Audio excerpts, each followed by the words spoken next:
Hello everyone, and welcome to the first official video of the channel. So I've been meaning to start a YouTube channel now for quite a while, and technically I did, but my content was more focused on short form content, and in a way it was helpful, it was meaningful, but it wasn't the style I wanted to go for. It wasn't having the impact I wanted it to have in the form I wanted, so I took a step back from that. And after a long time of procrastinating, I have decided to officially start posting, normal long form YouTube content like YouTube used to be. So then we come to the big question of who am I? Because it's easy to share, my advice, my opinion, my thoughts, but coming from someone you know absolutely nothing about, it's hard to, trust that and, have that level of trust between can I take this person's word for it? So I am someone who is based in the UK. I'm currently 19. I work in a tech role, not for a tech company. So no Google, no Amazon, no Meta, not just yet. But I am in a technical role. So what exactly am I going to be doing on the channel? So as the title suggests, it's going to be tech and stuff. I guess tech just being how from this age, I'm going to navigate my tech career, starting from where I am right now to 5 years down the line, 10 years down the line, my plans, my goals, how things go, career progression, all that type of stuff. I will be trying to cover that as best I can, and stuff can really include anything. Stuff I find interesting, maybe stuff, however this channel goes, maybe stuff that the viewers would like me to cover, and that is basically the idea of the whole channel.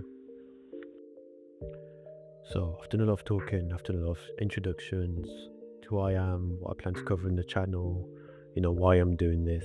So let's get straight into, the main purpose of this video. And I think I would like to start off with what am I doing as someone in tech in the UK, looking to build a solid career path, looking to have a stable future financially, career wise, and yeah, the steps I'm taking to achieve that.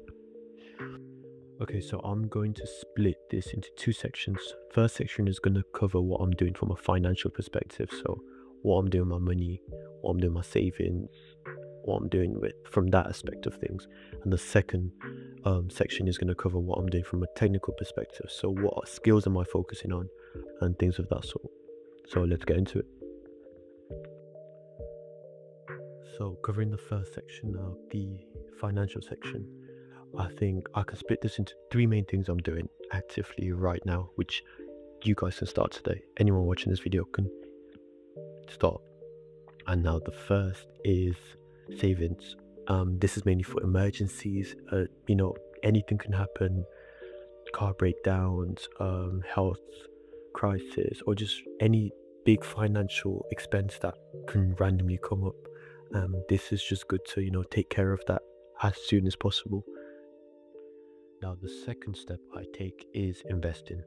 One thing I like to say about investing, or I guess I've heard being said a lot, is that you should keep it simple and boring. So in terms of the stocks I personally use, I invest in an index fund. It's got quite a lengthy name. I will drop the name down in the video description along with some extra information that goes with it. But essentially this is invested in the global stock market. So it's invested in large companies, it's invested in medium-sized companies and small companies.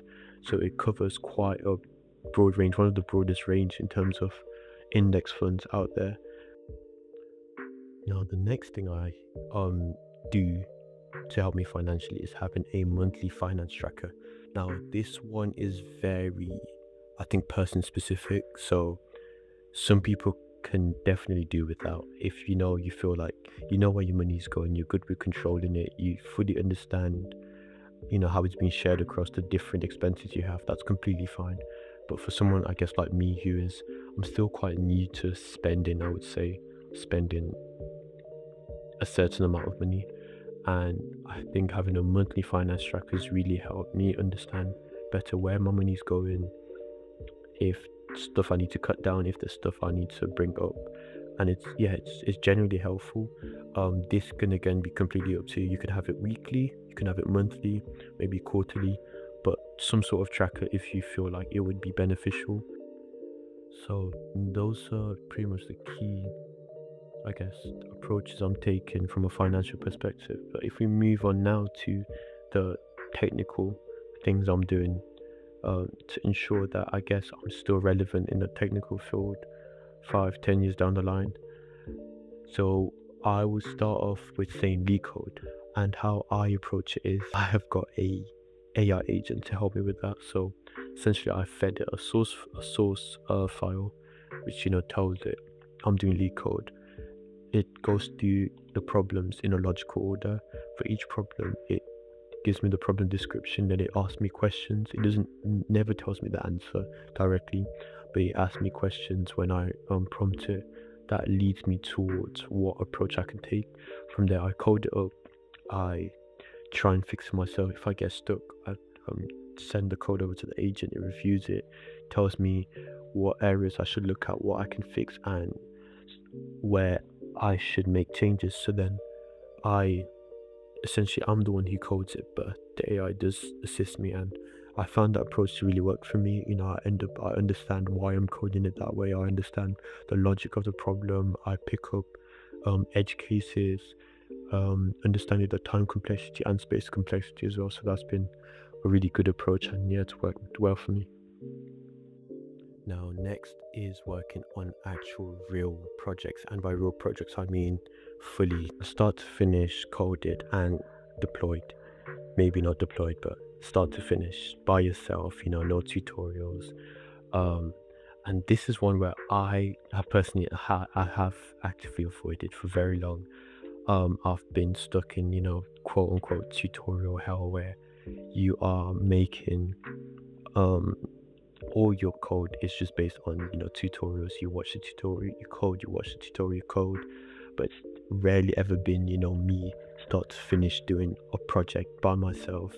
Obviously having errors and sorting those out, but still not using a YouTube 2, 3, 4 hour long video to actually code a project. And this has definitely been helpful because it puts you in that situation where you first come up with the idea, you think of the design, you think of what connections you need to make, you think of how you're going to solve different aspects of it, and it really puts you in that mindset of how you would code in the real world, in a real company, which is obviously definitely very helpful. Another big aspect of this is it actually allows you to see errors and bugs and things failing and things going wrong, and you having to sit there and actually figure out where the error is coming from, how you can resolve it. And with AI, it makes that easier, but I would advise to a certain extent you do try fix those errors yourself, you do try understand those errors yourself, or in the very least get the AI agent to not tell you exactly what the error is or where it's coming from, but try and hint you towards that direction. So I guess you still have to do that part of thinking and trying to resolve it yourself. So one of the final things, I guess this one's a bit different because it's something I haven't started yet, but it's something I do plan to start, and that is helping in open source projects. So this is finding projects on things like GitHub, and seeing if you can assist with developing that. So actually seeing the code they throw, improving that, pushing that, and doing pull requests, which is something I have never done. And this is something, again, I've researched on it and seen that it's definitely very important. You get in that, I guess, live real world impact of working on an already established code base and building on that, making changes to that, making improvements to that, and seeing your work actually being accepted in a real world project. And that's that done from a technical perspective and finance perspective. The key things I'm doing, I guess, for financial freedom and having a stable career for my next working years. Now, these are some things that I have only recently picked up and began to do, so I'm still very, very new to a lot of the stuff I've mentioned, but I feel like I can share this. I can give people advice on what I'm doing, the steps I'm taking, and also get feedback on, what others around my age are doing, and if people have any tips to share as well. But from my perspective, this is what I've been doing, and I think the goal is to go into depth with each of the things I've mentioned, probably making separate videos for them, and yeah, just updating my progress with all of them as time goes on. But yeah, just rounding up the video, not sure if anyone will actually make it this far, because I know it's the first video. The quality of the audio probably not the best. Video, I had no idea what to even put for the video, but I guess it's just kicking myself out the nest and just forcing myself to start it. And hopefully, as we go along, if the channel gets traction and I do start to post more, I can work on these little things. But I think just putting yourself out there, actually starting it like I've done now, is bigger than worrying about the little things that much. So thank you to anyone who did make it this far, and yeah, I appreciate it.